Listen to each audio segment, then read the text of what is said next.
लातूर महापालिका निवडणुकीसाठी राष्ट्रवादीच्या प्रचाराला सुरुवात झाली। प्रचाराला सहकार मंत्री बाबासाहेब पाटलांची उपस्थिती आहे। ही लातूरच्या भवितव्याची निवडणूक आहे। शहराला 2 दिवसाआड पाणी मिळेल याचं नियोजन करणार सहकार मंत्री बाबासाहेब पाटील यांनी आश्वासन दिलेलं आहे।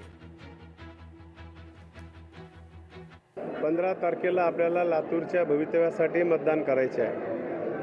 राष्ट्रवादी काँग्रेस पक्षाने या ठिकाणी 18 प्रभागामध्ये उमेदवार उभा केलेले आहेत। या राष्ट्रवादीचा जाहीरनामा तुमच्यासमोर येणारच आहे।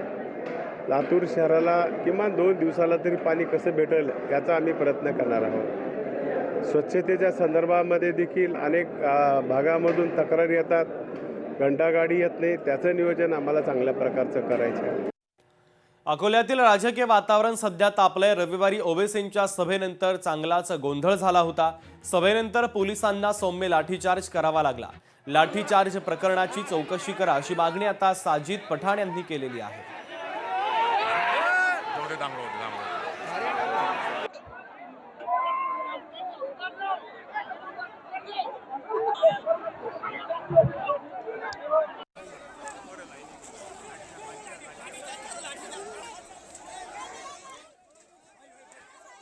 नहीं, सबसे पहले तो मैंने प्रशासन का फेल्योर है और जो जिन लोगों ने प्रोग्राम ऑर्गेनाइज किया वो ऑर्गेनाइजर का फेल्योर है कि उन्हें इंतजाम बराबर नहीं कर सका। लेकिन दोनों के फेल्योर के चक्कर में नुकसान तो मेरी जनता का हुआ, लाठी तो मेरी जनता ने खाई है। मैं शहर का आमदार हूँ और मेरे वोटर है और वो किसी पार्टी के लोग नहीं थे।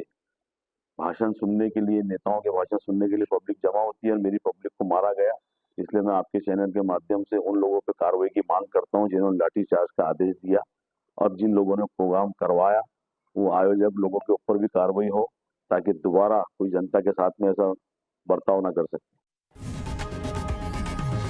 लोकशाही मराठी ऐका, पहा, जागरूक रहा।